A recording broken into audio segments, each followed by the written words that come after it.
Hello दोस्तों, Radhe Radhe. Welcome back to my channel. तो दोस्तों, आशा करता है कि सभी लोग अब अच्छे से पढ़ रहे होंगे। ठीक है।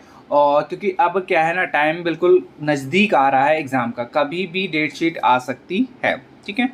तो जून देखिए अभी है, तो जून में आप लोग ये मान के चलिए कि एमसीक्यूज़ को पूरा कवर कर ले, बाकी आप लोग थ्योरी पोर्शन अच्छे से देख ही रहे होंगे। ठीक।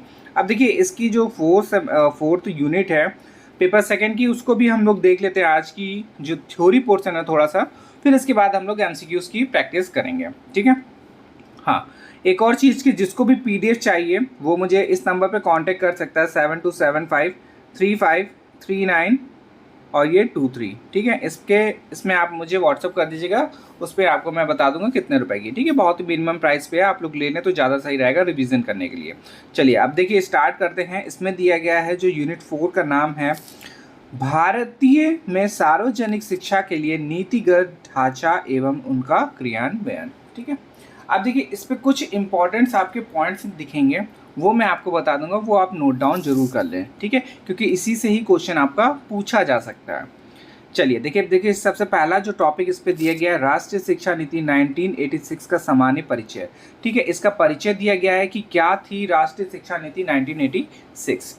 आप देखिए, हमारे देश का सबसे बड़ा दुर्भाग्य यह है कि यहाँ अभी तक किसी भी क्षेत्र में आधारभूत नीतियों का निर्माण नहीं हो पाया है। परिणाम यह है कि सरकार बदलते ही नीतियाँ बदल जाती हैं, जो कि आप लोग अब अच्छे से जानने लगे हैं। कार्यक्रम बदल जाते हैं। ठीक है। पहले छोटे थे तो कोई फर्क नहीं पड़ता था क्या चल रहा है आसपास, कोई दिक्कत नहीं। अब जब बड़े हो गए हैं, प्लस जॉब की दिक्कतें होने लगी हैं, तो आपको खुद ही समझ में आ रहा है। जॉब की देखिए, जॉब एक अलग कर देते हैं, अलग और भी काफ़ी सारे काम हैं जिसमें आप लोगों को खुद ही समझ में आता है कि जो पॉलिटिशियन हैं कैसे हैं। ठीक है। कुछ को छोड़ के कुछ बहुत अच्छे हैं, बहुत अच्छे से काम भी करते हैं, बट कुछ ऐसे हैं कि अब एक्सप्लेन भी नहीं कर सकते हैं। ठीक है। आप लोग खुद ही समझ गए होंगे। फिर इस पे दिया गया 1968 में केंद्र की कांग्रेस सरकार ने राष्ट्रीय शिक्षा नीति घोषित की थी। उसका अमल होना भी शुरू हो गया। कई प्रांतों में 10+, यहाँ पे प्लस कर लीजिएगा, प्लस नहीं लगा हुआ, 10+2+3 शिक्षा संरचना लागू हो गई थी। कई प्रांतों ने अपने अपने ढंग से त्रिभाषा सूत्र लागू कर दिया था। ठीक है। तो त्रिभाषा आप लोग याद रखिएगा। कई प्रांतों में कृषि, व्यवसायिक एवं तकनीकी शिक्षा, विज्ञान शिक्षा और वैज्ञानिक शोधों के लिए विशेष प्रावधान किए जाने लगे थे। ठीक है। प्राय सभी प्रांतों में परीक्षा प्रणाली में सुधार की प्रक्रिया शुरू हो गई थी। आधुनिकीकरण के नाम पर विज्ञान एवं गणित की शिक्षा अनिवार्य कर दी गई थी।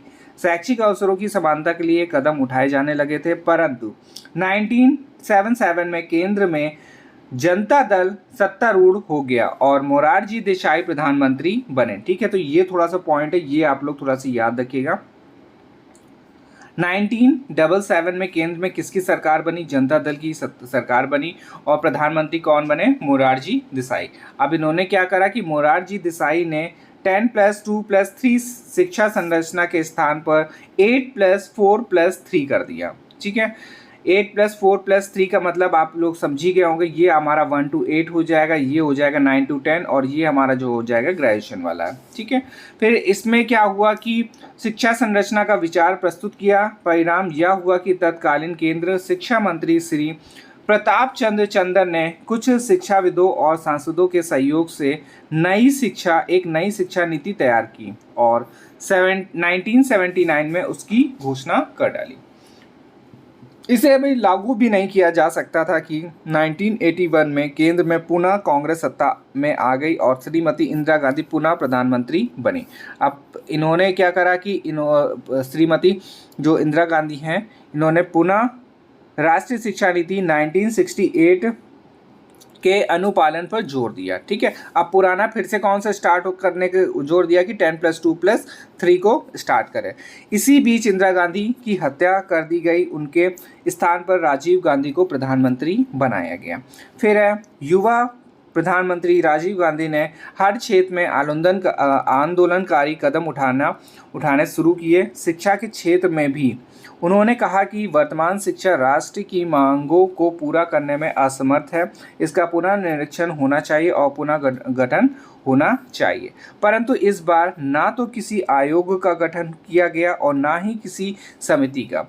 सर्वप्रथम सरकार में तत्कालीन शिक्षा का सर्वेक्षण कराया और उसे शिक्षा की चुनौती नीति संबंधित परिप्रेक्ष्य challenge education of a policy perspective नाम से अगस्त 1983 में प्रकाशित किया। ठीक है, इस दस्तावेज में भारतीय शिक्षा की 1951 से लेकर 1983 तक की प्रगति यात्रा का सांख्यिकी विवरण, उनकी जो उसकी उपलब्धियां थी, उसकी असफलताएं थी, यथार्थ चित्रण और उसके गुण दोषों का सम्यक विवेचन किया गया है। ठीक है, आप देखिए इसमें से क्या आपको याद करना है, एक ये वर्ड ईयर आपको याद रखना है 1983 अगस्त में करा गया था challenge education a policy perspective नाम से। ठीक है, तो इसको आप लोग याद करिएगा, शायद इस पे क्वेश्चन आपका पूछ लिया जाए कि कब ये आया था। ठीक है, फिर इसके बाद सरकार ने इस दस्तावेज को जनता के हाथों में पहुंचाया और इस पर देशव्यापी बहस शुरू हुई। फिर सभी प्रांतों के भिन्न भिन्न क्षेत्रों में सुझाव प्राप्त हुए। केंद्रीय सरकार ने इन सुझावों के आधार पर एक नई शिक्षा नीति तैयार की और इसे संसद के बजट अधिवेशन 1986 में प्रस्तुत किया। संसद में पास कराने के बाद इसे मई 1986 में प्रकाशित किया गया। ठीक है, आप देखिए यहाँ से एक ईयर भी आपको याद रखना है, 1986 देखिए याद रहता है, बट आपको मई भी याद रखना है। ठीक है, इस पर भी आपका एक क्वेश्चन एमसीक्यू आया हुआ था। ठीक है, हम लोग जब प्रैक्टिस कर रहे थे तो उस पर भी एक क्वेश्चन ये था। ठीक है, तो हो सकता है कि क्वेश्चन देखिए कंफ्यूजन वाले जितने भी क्वेश्चन है ये आप लोग के आएंगे ही आएंगे। अब इसमें से अगर जिसको मई नहीं याद होगा, और ज़्यादातर आपको देखिए यही मिलेगा हर जगह आपको। ठीक है, मई आपको हर जगह शो नहीं होगा। ठीक है, फिर इसके बाद दिया गया इस शिक्षा नीति की घोषणा के कुछ माह बाद इसकी कार्य योजना प्लान ऑफ एक्शन नामक दस्तावेज प्रकाशित किया गया। यह भारत की ऐसी पहली राष्ट्रीय शिक्षा नीति है जिसमें नीति के साथ उसके क्रियान्वयन की पूरी योजना की भी प्रस्तुत की गई है और साथ ही उसके लिए पर्याप्त संसाधन जुटाए गए हैं। फिर इस पे दिया गया है संशोधित राष्ट्रीय शिक्षा नीति 1986 की 1992। ठीक है, ये संशोधित जो इसकी राष्ट्रीय शिक्षा नीति है 1986 उसको संशोधित करा गया था 1992 का। ठीक है, अब इस पे क्या क्या करा गया था उसको देख लेते हैं। इसमें बताया गया कि राष्ट्रीय शिक्षा नीति 1986 में यह घोषणा की गई कि प्रत्येक 5 साल बाद इस नीति के क्रियान्वयन और उसके परिणामों की समीक्षा की जाएगी, जो कि मेरे ख्याल से सही भी था। परंतु केंद्र सरकार ने 3 वर्ष बाद 1990 में ही इसकी समीक्षा हेतु राम मूर्ति समीक्षा समिति 1990 का गठन किया गया था। ठीक है, अब ये भी काफ़ी इम्पोर्टेंट है।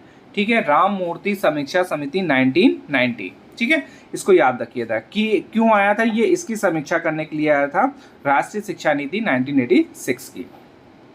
फिर इससे बताया गया अभी इस समिति के प्रतिवेदन पर विचार भी शुरू नहीं हुआ था कि सरकार ने 1992 में इस नीति के क्रियान्वयन एवं परिणामों की समीक्षा हेतु जनार्दन रेड्डी समिति 1992 का गठन कर दिया। ठीक है, अब ये दूसरी समिति जो थी जनार्दन रेड्डी समिति 1992 और राम मूर्ति समीक्षा समिति 1990, ये दोनों का ईयर आप लोग याद रखेंगे। फिर इसके बाद दिया गया इन दोनों समितियों की रिपोर्ट के आधार पर सरकार ने 1992 में ही राष्ट्रीय शिक्षा नीति 1986 में कुछ संशोधन कर दिए और इसे संशोधित राष्ट्रीय शिक्षा नीति 1986 national policy of education 1986 with modifications undertaken इन 1992 के नाम से प्रकाशित कर दिया। ठीक है, फिर इसके बाद बोला गया कि कुछ विद्वान इससे ही भूल से राष्ट्रीय शिक्षा नीति 1992 कहते हैं। सरकार ने उसी वर्ष इसकी कार्य योजना प्लान ऑफ एक्शन में भी कुछ परिवर्तन कर दिए। इस परिवर्तित कार्य योजना को कार्य योजना 1992 एक्शन प्लान ऑफ एक्शन 1992 कहा जाता है। यहाँ इन दोनों का वर्णन संक्षेप में प्रस्तुत है। ठीक है, तो देखिए इस वाले पैराग्राफ में आपको देखिए सबसे पहले तो ये याद रखना है, पहली जो समिति हुई थी कौन सी हुई थी, राम मूर्ति समीक्षा समिति 1990 में, बट इसके बाद फिर एक और बनाई गई, वो कौन सी थी, जनार्दन रेड्डी समिति 1992। ठीक है, इससे आपका मैथ्स वाला जो क्वेश्चंस आता है वो हो सकता है क्वेश्चन पूछा जाए। ठीक है, तो ये आप लोग जरूर याद रखिएगा ईयर वाले। चलिए अब आगे देखते हैं। इसमें दिया गया राष्ट्रीय शिक्षा नीति 2020 का सामान्य परिचय, जो कि काफ़ी इम्पॉर्टेंट है। अब देखिए इस पे बताया गया कि मई 2014 में भारत में एनडीए की सरकार बनी और श्री नरेंद्र मोदी प्रधानमंत्री बने।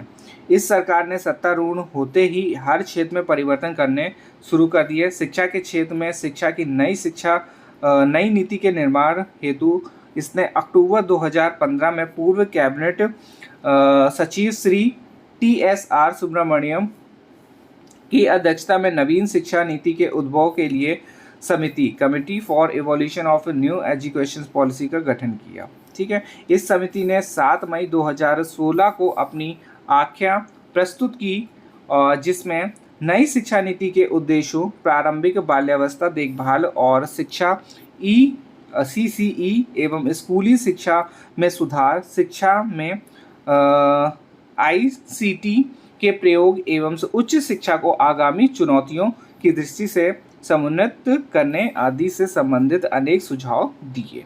और इसके बाद बताया कि इस व्याख्या पर व्यापक रूप से विचार विमर्श किया गया और इसके बाद जून 2017 में मानव संसाधन विकास मंत्रालय ने इसरो के पूर्व निदेशक डॉक्टर के कस्तूरीरंगन की अध्यक्षता में राष्ट्रीय शिक्षा नीति के लिए ड्राफ्ट समिति का गठन किया। ठीक है, कब करा था? जून 2017 में।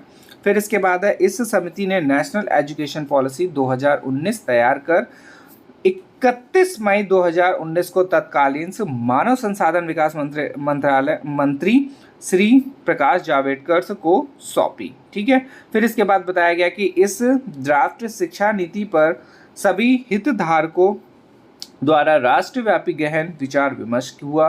मानव संसाधन विकास मंत्रालय ने इस ड्राफ्ट को इंटरनेट पर सुलभ कराया और लोगों ने इस पर सुझाव आमंत्रित किए।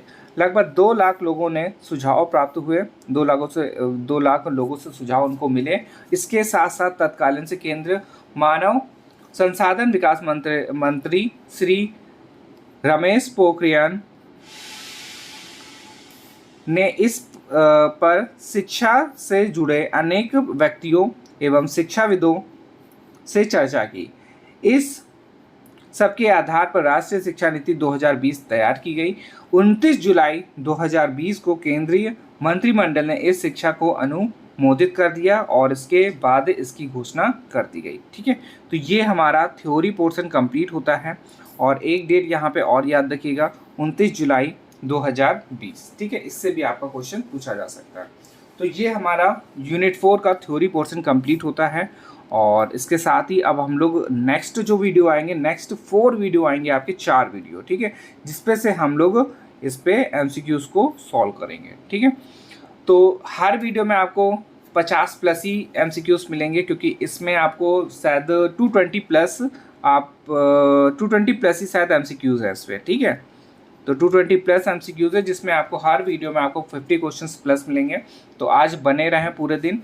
और देखिए, वैसे तो मैं कोशिश करूंगा कि आपको 1 से 2 के बीच में अब वीडियो आएगी। ठीक है, फिर इसके बाद हर 1 घंटे में या 1.5 घंटे में वीडियो आपको मिलती रहेगी और लास्ट जो 2 वीडियो रहेंगी वो आपको रात में मिलेंगी। ठीक है, जैसे कि कल मिली थी और एक 10 बजे मिल गई थी, एक 10:15 पे शायद मिली थी, एक 11 पे मिल गई थी। ठीक है, वैसे ही रात में देखिए करेंगे क्योंकि तभी आप लोग के हाथ में मोबाइल रहता है और तभी आप लोग पढ़ पाएंगे, क्योंकि बाकी तो वर्किंग वाले भी हैं, काफ़ी जो स्टूडेंट है तो ठीक है, बाकी भी काम होते हैं। तो जब आप लोग के पास मोबाइल होगा तभी मेरे ख्याल से वीडियो आए तो ज़्यादा बेटर रहेगा, जिससे कि आप लोग देख सकें। ठीक है, चलिए मिलते हैं नेक्स्ट वीडियो में। धन्यवाद।